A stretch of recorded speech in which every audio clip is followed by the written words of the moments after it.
Morning guys. Ayan, so tapon lang muna tayong basura ngayon.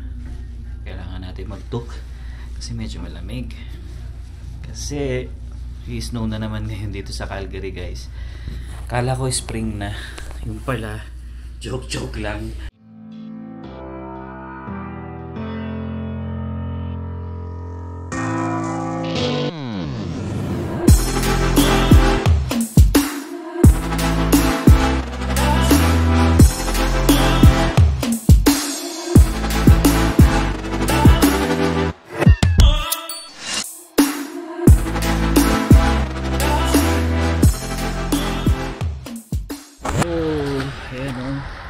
Snow na naman siya.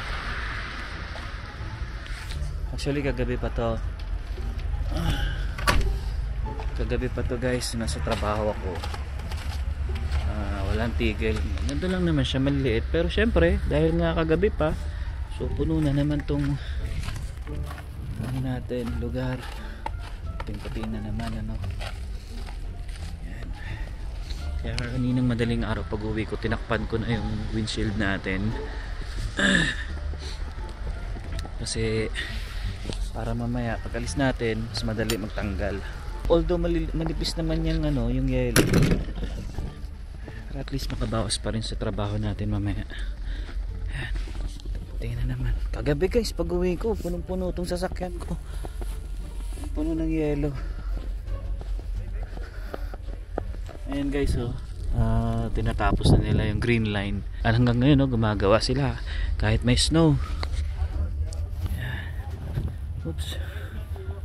So, tanggal muna tayo. Tayo sa green. So, tapon muna tayo.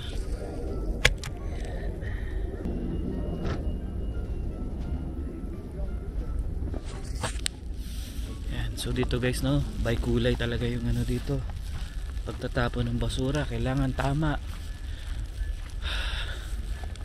Kasi hindi pwedeng mali. Kunyari yan, yung mga mumu natin ano, I mean yung mga kaning baboy, ganun. Dapat sa green. Tapos merong blue.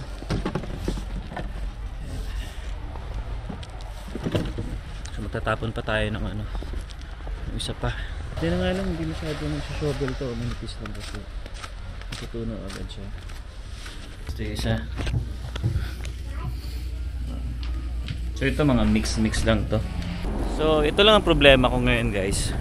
Siyempre walang araw. Yung solar natin hindi masyadong nakakapag-charge. Kasi kagabi pagdating ko, ito lang naman itong nasa malapit sa akin. Ano? Lobat na siya agad. Okay. Yun. So yun guys, no, may blue, may black, may green. So dapat nasa tamang lagayan yung ano niya, basura niya. Kagabi nakalimutan ko yung donut dito sa sasakyan ko. Malamang matigas na to. Pero microwave na lang, pwede naman. Okay. So ito, aling Tim Hortons to bigay ni ano, ni Penny, yung kasama nating nag-iisang babae sa warehouse. Actually 2 box to Isa naubos na namin. Yung isa, sabi niya kung ayaw na rin namin tatapon niya. Sabi ko ay hindi, sabi ko kukunin ko na lang para kay Zion. So yun na guys no, mamaya na ulit tayo magkwentuhan. Wala gusto ko sanang i-shovel, kaso nga lang tuloy-tuloy pa rin yung snow. Pag sinobel ko yan, gano'n na naman, malalagyan na naman. So pag stop na lang ulit siguro. So manipis lang naman, kaya okay lang. Lalabasan na ako dun, pakita ko sana sa inyo, pero hindi naman. Kung ano yung view na ko, di ganun pa rin yan ngayon. Ayan guys, so ngayon nanonood kami ni Zion ng Spot Pinoy. Pinapanood ko yung mga unang ano nila, episode. Sobra tayong microwave ko. Nag-melt yung ano. 30 seconds lang yun Oh, look, ano mo, may hot pa yan ha. Kuha tayong tinidor mo.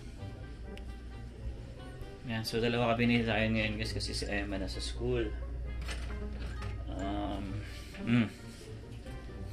Actually kagigising lang ni Zion, tulog to eh. Hindi ko nga alam kung susunduin ko si Emma kasi nung umalis si Emma kanina, usapan namin, susunduin ko siya. Kasi kailangan ko guys maaga rin kasi sa trabaho ngayon kasi meron dumating yung GM namin. Kumbaga mag-advance kami ng 2 hours tapos maaga kami uwi mamaya.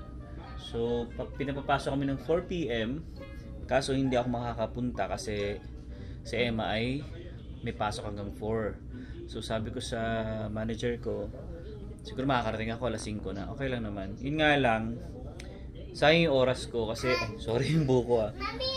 Yun nga lang, sayang yung oras ko kasi nga, malilate ako ng 1 oras. Kaya sabi nung team lead ko kagabi, baka mag-OT na lang kami para, alam nyo na, ma-adjust yung oras ko. So yun nga guys, no, yan, pinapanood ko yung Spot Pinoy. Ito yung episode 1 nila. Yan, kasi ang napanood kasi namin parang episode 3 na ata ni Emma. So habang kumakain ako, pinapanood ko tong ano. Maganda to guys, no? Subscribe kayo dito sa Spot Pinoy. Ano siya, masarap makinig sa mga kwentuhan. Kaya pagka habang kumakain ka, ganyan. So yan yung ano, pinapanood ko ngayon. So yun guys, papasok na tayo. Ayan, natanggal ko na yung yellow, no? Tsaka yung cover natin. And then si Emma, yun, kararating lang din. Grabe. Kala ko spring na. Actually kahapon yung ano dineclare na spring ng araw. Start na yung spring. Pero bakit ganito? Parang joke lang ata ang spring. Buti na nga lang din guys, hindi siya ganun kalamig, no? -7. Medyo wet snow yung bumabagsak guys. Kumbaga may mga tubig siya kaya medyo makapit yung yellow. Hirap tanggalin. Pero malaking tulong pa rin yung malaking tulong pa rin naman guys yung yung leaf blower natin kasi kahit papaano natatanggal niya pa rin yung mga nasa ibabaw ng yellow. Ayan, so anyway, kwentuhan tayo habang nagdadrive ako. Kasi ano na ano oras na ba? Magpa 5 na. So 10 minutes lang naman ako doon. So malilate tayo ng mga 1 oras at 15 minutes. Okay lang. Nag-OT naman tayo nung Sunday night kaya naka-cover naman yon. Ayan, so punong-puno na naman kami ng yelo. Kung nakita niyo mga ibang vlog namin guys, no, ng mga nakarang araw, sobrang init na. Halos wala nang yelo sa paligid. Pero ngayon, eto na naman. Non-stop na naman yung snow. Grabe. Ganyan ang buhay dito guys sa Canada. Especially dito sa amin, sa Alberta, Calgary. Medyo talaga dito, marami talagang snow. Tsaka malamig, no? Yun yung dito yun yung ayaw ng mga ibang tao dito sa Alberta, malamig. Even Saskatchewan, Winnipeg. Yan. So yun yung mga malalamig na probinsya. At isa na nga kami doon, no? Alberta, Calgary. Yan. Basta Alberta guys. Ayan, medyo may snow yung medyo may snow, medyo may tubig yung talaga guys, yung snow. Kaya makapit talaga. Ang hirap tanggalin. Ayan. So yung pala natin guys, no? Yung crack natin okay naman, hindi naman siya tumuloy, hindi pa siya tumutuloy, no? Nandun pa rin dun sa may butas. Yun ata yung used nun. Kapag binutasan hanggang doon lang yung crack na. Wait, sana hindi nga siya sana hindi siya tumuloy. Kasi kung hindi, ayun, kailangan natin palitan. Yun nga pala guys, no, may mga nag-comment, tanong daw namin sa aming insurance kung covered nga daw ng insurance namin. So hindi pa namin siya guys natatanong talaga, no?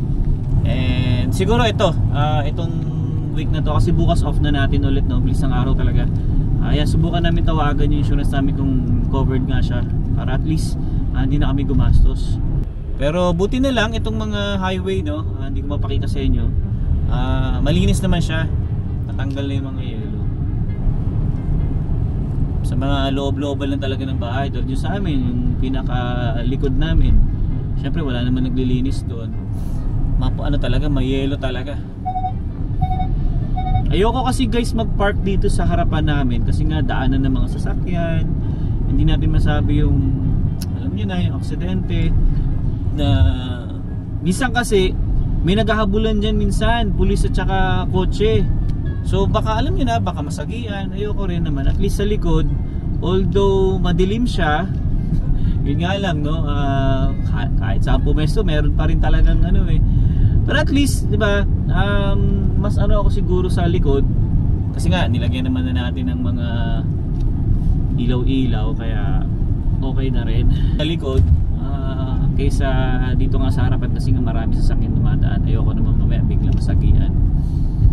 Na-experience na natin sa Pilipinas dati yan, kaya doon na lang tayo sa likod, okay na doon. Kung talagang magkaroon ng nakawan, wala tayong magagawa, no? Pero sana wag naman mangyari sa atin yan. So lakas ng snow pa rin dito.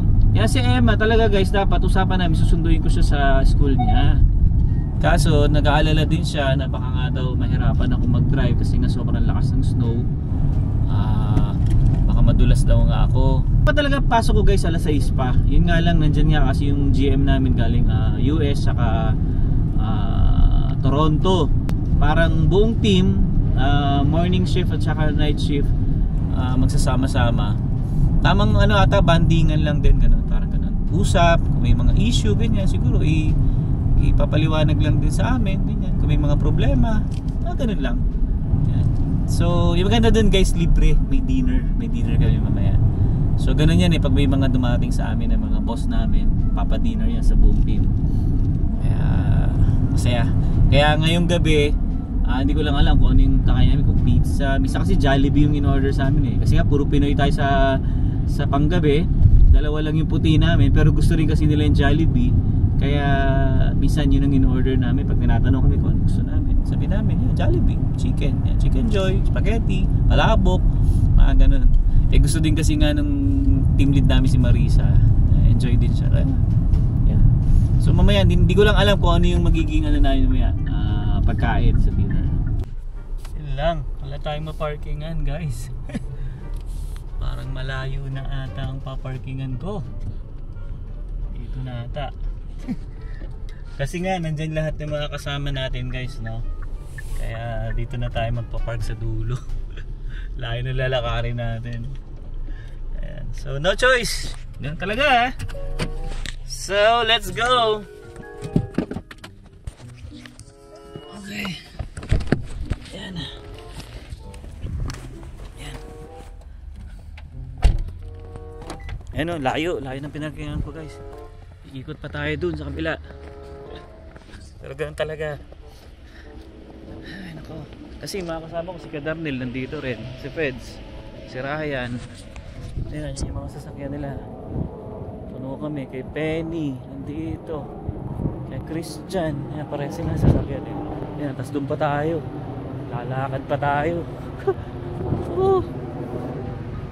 Ay nako, late na nga tayo ng isang oras at 15 minutes. Yan. So sana ano, ay makatapos na rin ata. Lumabas na sila oh. Lumabas sila. So yun guys, pasok muna tayo. A few inches later. Ayan, so waiting na lang kami guys naman 4:30. Pero tingnan nyo guys yung yellow. Grabe, ang lakas. Hanggang ngayon nag-snow pa rin pamula nung pumasok tayo guys. Ayan, tsaka nakakatawa din yung kasama kasi namin na si Penny. Tinanggal niya na yung mga yellow namin. Sipag din talaga nan. Paglabas kasi namin, ayan na, magtatanggal sana ako ng yellow. Ayun, binawasan niya lahat kami. Nakakatawa nga binawasan niya ng yellow. Konti na lang yung ibo-blower natin. Ayan. Sana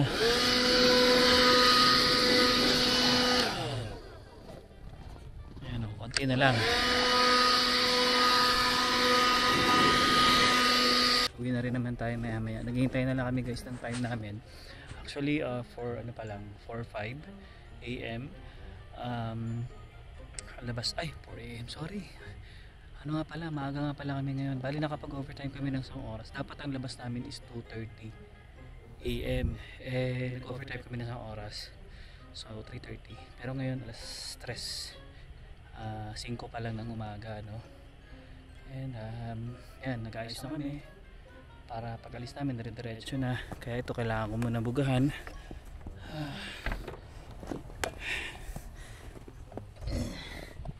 Yan.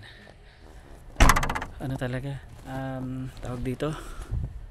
Hindi talaga totoo yung yung spring. Sabi spring na eh. Pero hindi pa pala. May snow pa rin. At grabe, hanggang bukas pa, hanggang Sunday pa to guys, tong snow na to. Pero hindi naman siya tuloy-tuloy, no. May gap din siya. Tapos ang alam ko hanggang Sunday. Yan. So bali temperature namin ngayon ay -9. So medyo malamig, no. Pero hindi naman siya ganun sobrang lamig talaga kasi kahit pa kaya ko pa. Yan. So yan, yung guys yung lugar natin. Tahimik, no. So yun nga yung isang gusto ko guys pag night shift, talagang walang traffic, wala ka masyadong kasabay sa kalsada. Kaya yun. So yun, pasok muna tayo guys at hintayin na lang tayo mag 3:30. Ayan guys, so nakalis na tayo ng ng trabaho. Ayan, tingnan nyo yung daan natin. Puti na naman tayo, no? Ay nako. Canada pa more. Ayan, so sana guys nakikita nyo ako, no? Ayan, so habang pauwi tayo, kwentuhan lang tayo konti. Ayan, so medyo busy kami ngayon, no? Kasi ang dami namin in-unload at saka ni-load. Tapos yeah, yun nga, maaga kami kanina pumasok. Gaya nga sinabi ko sa inyo kanina guys, dahil nandito yung GM namin. Ayan, so nag-discuss lang naman kung ano yung mga bago ngayon kasi nga malapit na rin tayo lumipat. So kailangan nata namin ng tao na at least, ano ba yung sinabi, 18 na tao, parang ganon. So yan, sana no, isa sa mga subscribers natin yung na makapasok dito sa amin kasi nga yun nga, hiring kami. Ayan, so basta guys, no, apply lang kayo sa Indeed. Tapos malay nyo naman, no, maano kayo, mabunot kayo or mabunot. ano ba namang mabunot na to, bulahan? Hindi, malay nyo naman, no, magustuhan ni Austin yung nyo, yung resume nyo. And yun, malay nyo makapasok kayo dito sa amin. So every month nagtatanggap kami. Basta bago dumating ng I think October, kasi nga dilipat na kami sa kabilang warehouse. So kailangan namin ng maraming tao. Ayan. So especially sa gabi, mas gusto kasi nitong aking team lead is mga Pilipino. Even naman si Austin, gusto niya rin naman mga Pilipino. Pero yeah, subukan niyo lang guys, subukan niyo lang. Wala namang mawawala, di ba? At least kung makapagpasa man kayo sa Indeed, wait na lang kayo kasi sobrang dami talaga na nag-apply. Sinabi na rin sa amin ni Austin na parang halos nasa 1,800 ata yung nagpasa. So ganun karami, no? Ayan, so medyo okay din naman kasi talaga guys yung bigayan dito sa amin. Tsaka hindi kami stress, no? Yun. So yun yung maganda dito sa amin. Ayan, so anyway, ayan, so bukas off na naman tayo at salamat sa Diyos at nakaraos na naman itong linggo na to, yun nga lang medyo masama yung yung weather dito ngayon sa Calgary guys. Talagang sobrang nag-i-snow talaga siya non-stop. Hanggang ngayon nag-i-snow pa rin siya. Pero butil-butil na lang, pero still meron pa rin talaga. Kaya ingat sa mga natin diyan, mga kababayan natin dito, especially sa Calgary. Talagang wala akong alam sa wala akong idea sa ibang provinces kung nag-i-snow. Pero ngayon dito sa amin talagang grabe. Pamula kagabi pa to hanggang ngayon, tuloy-tuloy yung snow. Ayan. So siguro kukuberan ko na lang ulit mamaya. Para bukas kung umalis man tayo, madali-dali tanggalin yung yung sa windshield natin. Importante kasi guys yung sa windshield kasi bawal yan na may mga yellow sa harapan natin. Tsaka yung sa likod. Ayan, nga pala sa likod kailangan ko palang yung wiper ko. Ayan. So yun guys, no. Pakita ko ulit sa inyo yung daan. Ayan, dito ako bumabiyahe talaga. Ayan, so every morning o every afternoon dyan ako dumadaan. Sobrang luwag lang talaga dito. Kaya gaya ng sinabi ko sa inyo kanina, mas gusto ko yung ganitong trabaho yung gabi. Ayan o, diba? Halos wala tayong kasabay. So walang traffic. Ayan, so kaya enjoy ako sa ganitong schedule ko. Ayan, tsaka mas sa amin ni Emma talaga kasi nga siya ay pumapasok sa umaga, ako bantay kay Zion. Tapos ngayon naman pag uwi natin tayo matutulog, si Emma gigising na yan maya maya, papasok na naman siya. So ganun yung setup natin. Kaya yun, napabuti rin talaga guys, no, sa totoo lang yung schedule namin ni Emma kasi hindi kami nahihirapan kay Zion, tsaka especially hindi na kami nagde-day home kasi mas importante rin na, at tsaka guys sa totoo lang mas okay yung ganitong setup namin ni Emma kasi nung time na nagde-day home si Zion, nandyan yung yung minsan madali siya mahawaan ng sipon kasi syempre marami mga bata, hindi mo masabi, minsan minsan lalagnatin siya. Kaya nga minsan guys napapa-absent ako nung time na nandun pa kami sa kabilang bahay kasi nga 'di ba nag-day home si Zion kay Ate Carol.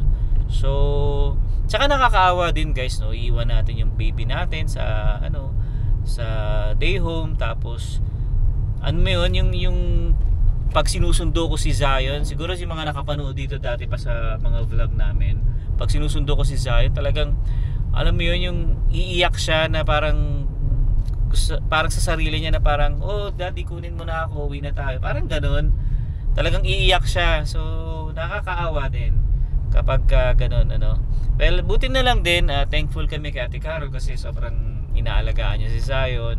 Sobrang bait ni Ate Carol. Uwi muna tayo guys, no? Biyahe muna tayo at focus muna tayo sa pagdadrive. Ayan guys, so bahay na tayo. And pahinga na muna tayo. Then bukas na lang ulit tayo magkwentuhan guys. Good night. Hey guys, sabi mo. Hey guys. Ayan. Hey, hey guys. Hi. Ikaw kay Zion. Ikaw mag-vlog. Vlog mo dali. Hey guys, sabi mo. Hi. Welcome sa vlog. Ayan, so okay na. Dali, vlog tayo. Ayan, so yun guys, no, good morning. Actually hindi na good morning good afternoon na kasi nagising ako guys, alas 2 na. Ayan, so overtime kasi tayo guys kagabi, no, almost 11 hours tayo nagtrabaho. Buti na lang din talaga guys, nag-overtime kami kasi nga napaaga nga yung pasok ko, diba, kahapon. Late ako na 1 oras. Kapag hindi kami nag-overtime kahapon, kakainin niya yung in-overtime ko nung Sunday night. Sayang naman. Buti na lang, marami din talaga kaming inbound. Tsaka yun, ni-receive namin. Tinuturuan ko kasi si Kuya Darnell mag-receive. Kaya, ayun, okay naman. Medyo nalilito lang si Kuya Darnell sa umpisa kasi nga pang 3 nights niya palang mang 3 nights ko pa lang kasi siya tinuturuan. Sabi nga sa inyo guys, marami kami kukunin ngayon sa DOT. Parang sabi nga sa meeting kahapon, parang 18 or 16, di ko matandaan Kaya yun guys, apply lang kayo. Ayan. Anyway, ito na yung labas namin. Buti nga ito medyo natunaw Medyo uminit din nag-drop kasi sa -6. Kaya medyo natutunaw yung iba. Ayan. Pero still, may snow pa rin siya pero konti na lang. Sobrang nipis na. Ayun ako. Ayan, so nagluluto muna ako guys ng pang mabilisang luto lang, no? Spam. Ayan. Binabad ko lang sa itlog. So yan, ganyan yung namin guys. Ganyan yung ginagawa namin ni Emma kapag medyo tinatamad tayo magluto. Ang dami ko nababasa sa Facebook. Kasi nga guys, on Tuesday, spring na dapat talaga. Kumbaga yun yung yun yung araw na spring na dito sa Alberta. Pero joke lang pala. Kasi nga 'di ba nakita niyo naman, hanggang ngayon nag-i-snow pa rin kami. Tapos ang lamig pa, pumapalo nga ng -9. Pero buti na lang single digit lang naman kaya naman. Yun nga lang, hassle lang talaga kapag may snow. Ayan, buti ito mo yung daanan namin natunaw na. Kasi nga medyo na siya nag-drop agad siya Ayan, so guys, luto muna ako. Then mamaya lalabas kami ni Emma. Ay puntahan lang ata kami doon sa classmate niya. Na baby? So, may ulit guys, ito ulit tayo. Guys, sober lang natin itong konti.